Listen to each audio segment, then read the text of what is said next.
Les pays comme la RDC ici à côté peuvent se faire agresser et vivre. Ibihugu nka Repubulika ya Demokarasi ya Kongo biravogerwa bikaba mu njyane zidahera. Amakungu ariko yirabira hirya. Amakungu ntiyigeraja gutabara nk'ikimenyetso cyo gufatana mu nda. Pour ramener l'ordre en guise de solidarité.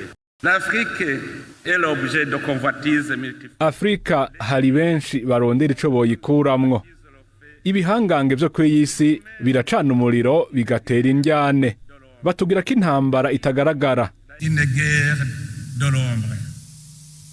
Ils ne se laissent pas voir. Mu Burundi umukuru w'iki gihugu yashinje ibihugu bikize gukongeza intambara muri Afrika aho gutabara ibi yabivuze mu gihe yatangizaga inama ya kane y'urubyiruko rwa Afrika irimo kubera i Bujumbura mu kigo mpuzamahanga gishinzwe iterambere ku isi.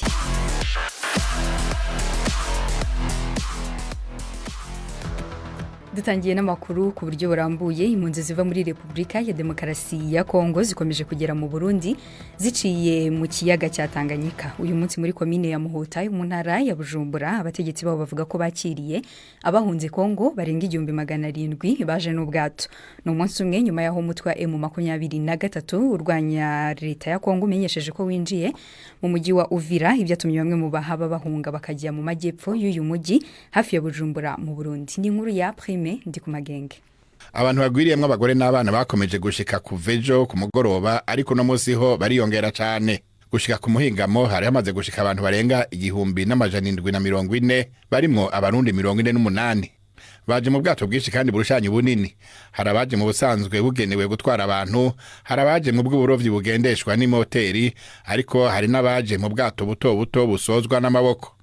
Bavuga ko baza bava mu turere twa Makobola, Swima, Mboko n'ahandi mu majepfo ya Uvira, aho bari bahungiye kuvica gisagara gitanguye gusugerezwa mu ntango z'indwi gushikaho abagwanyi ba M23 bavuge yuko bagifashe kuri uyu wa gatatu. Gushika kuri uyu muhingamo aba bantu bari bakiganagaje kumwe hawuburovyi wa Magara muri komine Muhuta, aho baguma bibaza uko barara nuko baramuka. Twarondeye umukuru wa komine Muhuta aremeza ibitigiri by'abamaze gushika, ariko mu nyuma ntiyatwitaba kuri telefone ngo atubwire ingene bariko barafasha abo bantu.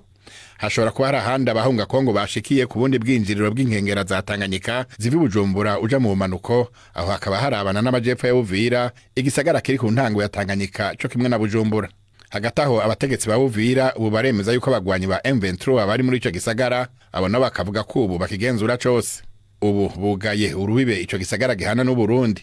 Ifatwa rya Uvira ryabaye atandwi heze. Kongo n'u Rwanda bisinya amasezerano y'amahoro. Umwe mu bategetsi b'u Burundi akaba yavuze ko ifatwa rya Uvira arakamaramaza kuri perezida wa Amerika Donald Trump yahagarariye ayo masezerano.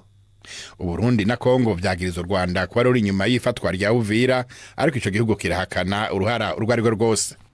Mu Burundi umukuru w'iki gihugu yashinje ibihugu bikize gukongeza intambara muri Afrika aho gutabara ibi yabivuze mu gihe yatangizaga inama ya kane y'urubyiruko rwa Afrika irimo kubera i Bujumbura mu kigo mpuzamahanga gishinzwe iterambere ku isi. Yavuze kandi ko bazashyigikira imigambi yose izafasha urubyiruko kwiteza imbere. Ni inkuru ya Patrick Waso.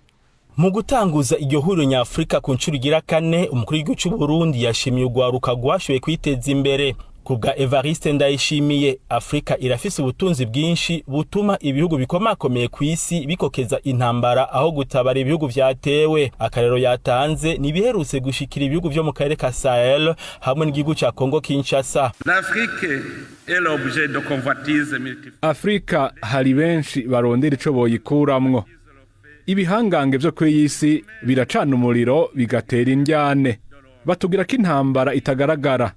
Ibihugu nka Repubulika ya Demokarasi ya Kongo biravogerwa bikaba mu njyane zidahera. Amakungu ariko yirabira hirya. Ibihugu nka Mali, Burkina Faso, Niger n'ibindi vyo muri Sahel birashobora kumara imyaka bihanzwe n'umutekano muke uterwa n'abihevyi. Amakungu ntiyigeraja gutabara nk'ikimenyetso cyo gufatana mu nda. Pour ramener l'ordre en guise de solidarité. Urongo ihuriro ry'ugwaruka mu Burundi aremeza ko ugwaruka nyafrika bahura n'intambamyi nyinshi mu buzima bwabo bwa misi yose.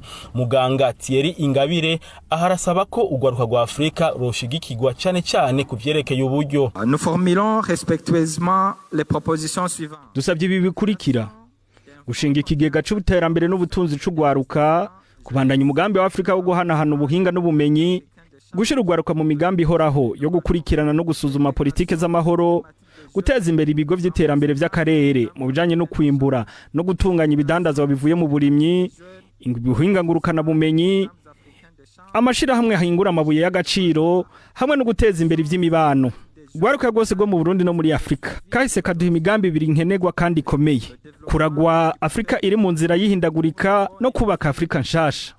Les industries minières et l'innovation sociale. Uwaserukiye ishami rya ONU rirabiterambere ku isi ariryo PNUD yamenyesheje ko biteguriye gushigikira ugwaruka rushaka kwiteza imbere. Ino nama izomara iminsi 3 i Bujumbura. Intumwa zirenga 50 zavuye mu bigo bitandukanye vya Afrika nizo zibereye Bujumbura, aho muri nama bariko barabira hamwe ukuntu ugwaruka nyafrika go kwitwararika amahoro n'umutekano, hamwe no kurabira hamwe ingorane bahura nazo no kuzitorera inyishu, na cyane kurondera imigambi yo kwiteza imbere.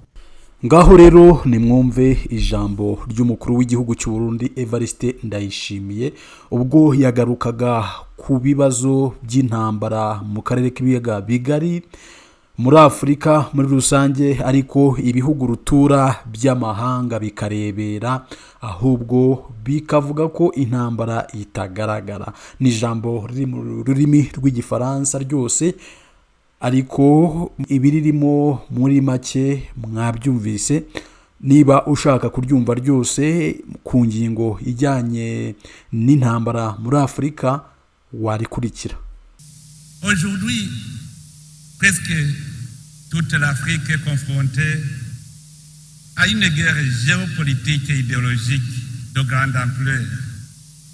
Certes, sur la grande partie du continent africain, on n'entend pas des crépitements des armes, mais je dois vous avouer que la guerre d'aujourd'hui est plus subtile et plus complexe que nous le pensons.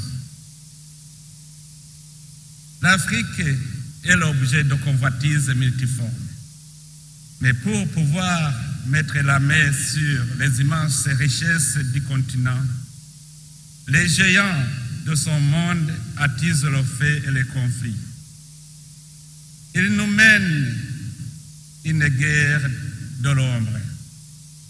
Ils ne se laissent pas voir, mais ils sont là, cachés, déguisés et illustrés. Dans un tel contexte, les pays comme la RDC ici à côté peuvent se faire agresser et vivre des conflits interminables pendant que la communauté internationale regarde ailleurs alors que nos crises semblent inaudibles. Les pays comme le Mali, le Burkina Faso, le Niger et les autres pays du Sahel peuvent se retrouver confrontés à l'insécurité djihadiste pendant des années sans que la communauté internationale ou régionale n'intervienne pour ramener l'ordre en guise de solidarité. Des soulèvements populaires éclatent dans des pays traditionnellement très paisibles. Et à la fin, on découvre que l'argent qui était destiné à l'aide au développement a servi à financer le changement des régimes peu favorables aux intérêts des puissants. Les leaders politiques qui pourtant devraient contribuer au maintien de la paix et à la stabilité deviennent des acteurs de destruction de leur pays pour raison d'être au sommet de l'État. Oui, je suis d'avis que ceux qui disent que tout n'est pas rose en Afrique, mais il n'y a aucun problème social, politique ou économique qui ne puisse trouver une solution pacifique. c'est toujours le dialogue qui finit par ramener la paix. Je crois que le Burundi a connu l'une des plus longues guerres civiles d'Afrique, mais c'est le dialogue qui a apporté la solution durable. Il vaut donc mieux commencer par le dialogue que de l'utiliser en dernier recours. Non seulement l'option de la guerre fait reculer le développement de plusieurs décennies, mais aussi le dialogue après la guerre ne ressuscite pas les morts. Même si nous arrivons à une paix par le dialogue, nous regrettons toujours nos morts. Alors, pourquoi accepter de nous entretuer au lieu de s'asseoir ensemble pour dialoguer? Nous avons donc besoin d'une Afrique en paix, mais également d'une Afrique debout et consciente des enjeux géopolitiques et géostratégiques d'aujourd'hui. C'est pour cette raison que nous sommes réunis dans ce dialogue continental pour échanger sur comment éviter des guerres en Afrique en menant un combat contre tout ce qui peut être la cause des conflits en Afrique.